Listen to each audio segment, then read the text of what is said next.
For today's friendly know-how, I'll show you how to link your Loyalty Card Plus account to your Virtual Pag-IBIG account using the Virtual Pag-IBIG site and app.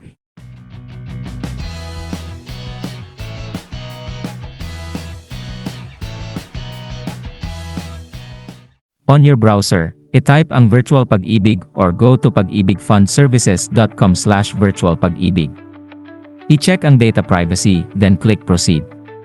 Click Login. Log in using your Virtual Pag-IBIG login credentials. Select Loyalty Card Plus. Click Link Loyalty Card Plus account. Piliin ang bank na associated sa Loyalty Card Plus mo, either IUB or Union Bank, then ilagay ang loyalty card number. Click Proceed. Ilagay ang OTP na matatanggap mo gamit ang mobile number na ginamit mo sa pag-open ng account. Click Proceed. And biyula! Nalink mo na ang Loyalty Card Plus mo sa iyong Virtual Pag-IBIG account. Log into your Virtual Pag-IBIG app. Click ang Main. I-click ang Loyalty Card Plus. Piliin kung ano ang kapartner na bank ng iyong Loyalty Card Plus at ilagay ang card number. Pindutin ang link. Ilagay ang OTP na matatanggap mo sa iyong cellphone. I-click ang Proceed. Then biyula!